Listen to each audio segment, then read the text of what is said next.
இயேசுவில் மிகவும் பிரியமானவர்களே, இந்த ஞாயிற்றுக்கிழமையிலே இயேசு பர்த்திமேயு என்கிற பார்வையற்றவருக்கு பார்வையை தருகிறார். இது ஒரு மிகப்பெரிய அற்புதம். ஆனால் இதைவிட மிகப்பெரிய ஒரு அற்புதம் இன்றைய நற்செய்தி பகுதியிலே கிடக்கிறது. கொஞ்சம் ஆழமாய், கொஞ்சம் வித்தியாசமாய் யோசிக்கிற பொழுது அதுதான் ஒரு பெரிய அற்புதமாய் படுகிறது. ஆம் பிரியமானவர்களே, இயேசு அந்த வழியாக செல்லுகிறார். பர்த்திமேயு, தாவீதின் மகனே எனக்கு இறங்கும் என்று சொல்லி கத்துகிறார். அங்கிருந்த பலர் அவரை அதட்டுகிறார்கள். ஆனால் அதே பலர், அதே அதட்டுகிற அந்த மக்கள் சிறிது நேரத்திலேயே மாற்றமடைந்து அவனை ஊக்குவிக்கிறார்கள், பாராட்டுகிறார்கள், துணிவுடன் எழுந்து வா என்று சொல்லுகிறார்கள். இதனை நான் ஒரு அற்புதம், ஒரு புதுமை என்கிற கண்ணோட்டத்திலே பார்க்க உங்களை அன்போடு அழைக்கிறேன். எரிச்சலாய் பார்த்தவர்கள் இப்பொழுது அவனை ஊக்குவிக்கிறார்கள். துணிவுடன் எழுந்து வா, போதகர் உன்னை அழைக்கிறார் என்பதாய். அருமையான ஒரு மாற்றம், அருமையான ஒரு புதுமை. ஒரு சிலரை பார்த்தாலே நமக்கு எரிச்சலாய் வருகிறது. இவர்களெல்லாம் ஏன் தான் பிறந்தாங்களோ என்பது போல நாம் நினைக்கத்தான் செய்கிறோம். ஒரு சில வேளைகளிலே புலம்பியதுண்டு, ஒரு சில வேளைகளிலே எதிர்த்து பேசி கரித்து கொட்டியதுண்டு. நடந்ததுதானே? அதேதான் இங்கும் நடக்கிறது. இயேசு அங்கு மக்கள் கூட்டத்தோடு சென்று கொண்டிருக்கிறார். கத்துகிறவனை பார்த்த உடனே கூட இருக்கிறவர்களுக்கு எரிச்சல். இதெல்லாம் ஏன் தான் இருக்குதோ, ஏன் கத்திட்டு இருக்க, உன்னோட ஒரே ரோதனையா போச்சு என்று சொல்லி அவர்கள் அவன் மீது எரிச்சலாய் விடுகிறார்கள்.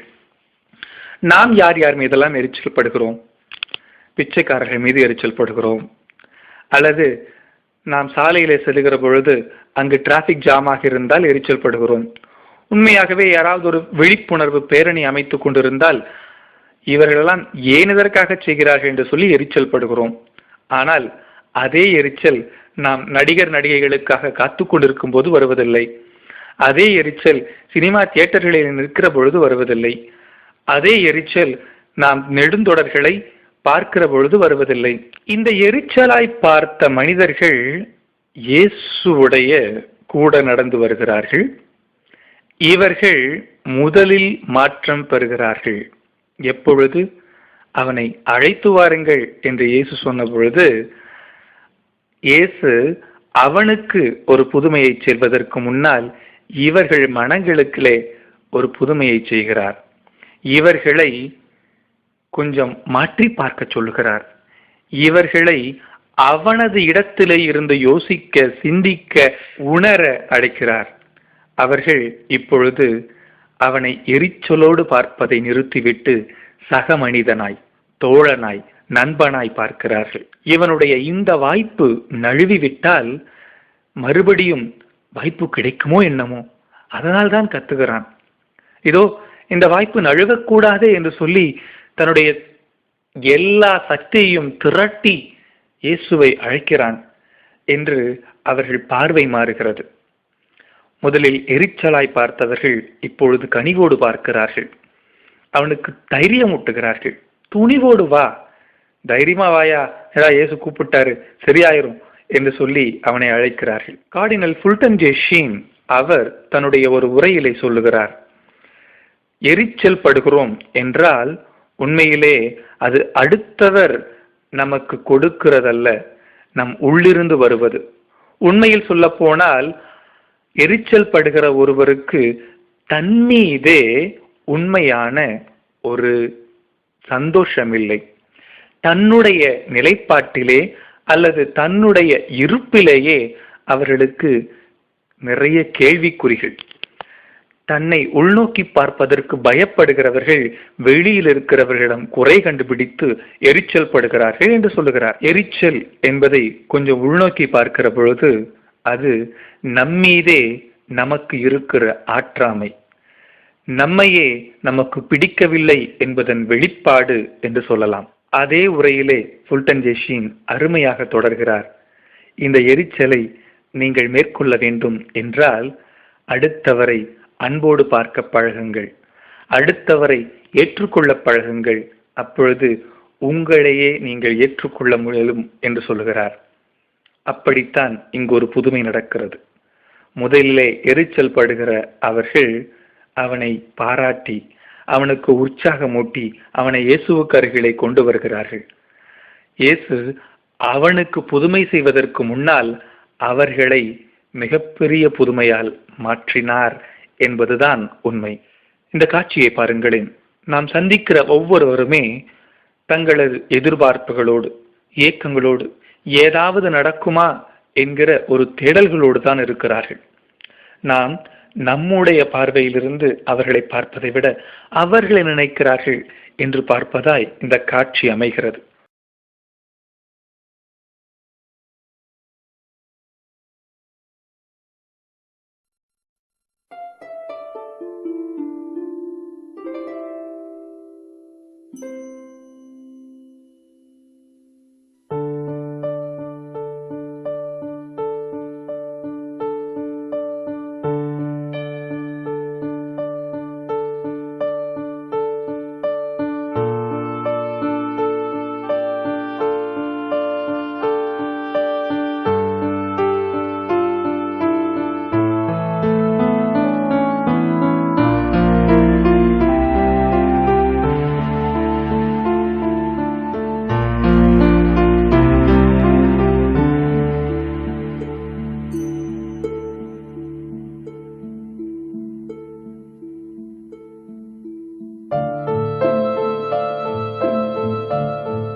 சுற்றி இருக்கிற மனிதர்களிடையே எத்தனையோ தேடல்கள், எத்தனையோ ஆசைகள், எத்தனையோ ஏக்கங்கள். அவர்களின் நிலைகளிலிருந்து பார்ப்பது அருமையானது ஒரு புதுமை. அப்படி பார்ப்போம். எம்பதி என்று ஆங்கிலத்தில் இதனை சொல்லுவார்கள். அடுத்தவர் நிலையிலிருந்து உணர்வது, யோசிப்பது, பேசுவது, சிந்திப்பது. முயற்சிப்போம். இயேசு அப்படிப்பட்ட ஒரு புதுமையை நமக்கு இன்றைக்கு நிகழ்த்த அழைக்கிறார். கொஞ்சம் மனம் திறந்தால், நாமும் முயற்சி செய்தால் இந்த புதுமை நமக்கும் சொந்தமாகும். நாமும் புதுமை நாயகர்களாய் மாற முடியும். இன்னும் கொஞ்சம் வித்தியாசமாய் யோசிக்கிற பொழுது, நாம் பார்வை பெற்றவர்களாய் இருக்கிறோம். நாம் பெற்றுக்கொண்ட பார்வையை நாம் இறந்த பிறகாவது அடுத்தவருக்கு விட்டுச் சொல்வோமே. இந்த கண்களை மண்ணிலே புதைப்பதற்கு பதிலாய் அடுத்தவர்களுக்கு கொடுத்து செல்வோமே என்கிற ஒரு வித்தியாசமான ஒரு சமூக கண்ணோட்டத்தோடு கூட இந்த புதுமையை நாம் பார்க்க முடியும். உங்கள் கண்களை, உங்கள் உறுப்புகளை இறந்த பிறகு தானமாய் கொடுங்கள் என்றும் இயேசு அழைப்பதாய் பார்க்கலாம்.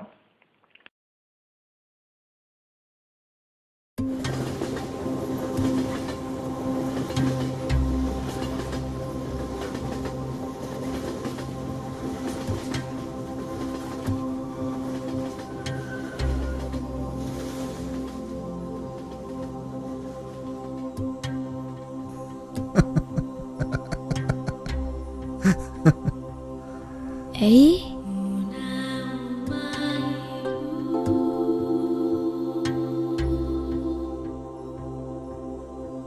මොකක්ද හිනාවනේ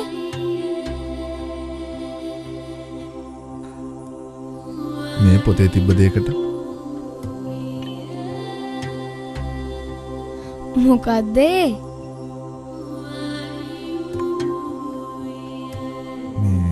ඒ තමයි කොරග ගහ යන මිනිස්සෙක් දැකලා තව මිනිස්සෙක් අහනවා ඇයි ඔයා කොරග ගහන්නේ කියලා. එතකොට අර කොරග ගහ ගිය මිනිස්සයා කියනවා ඒ මගේ මේ දතේ අමාරුවක් හින්දා කියලා.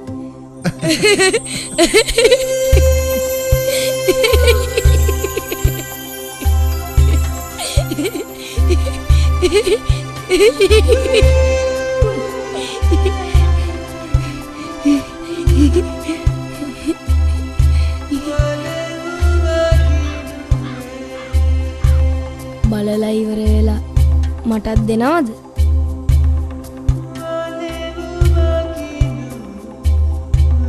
පොතද? නෑ. S2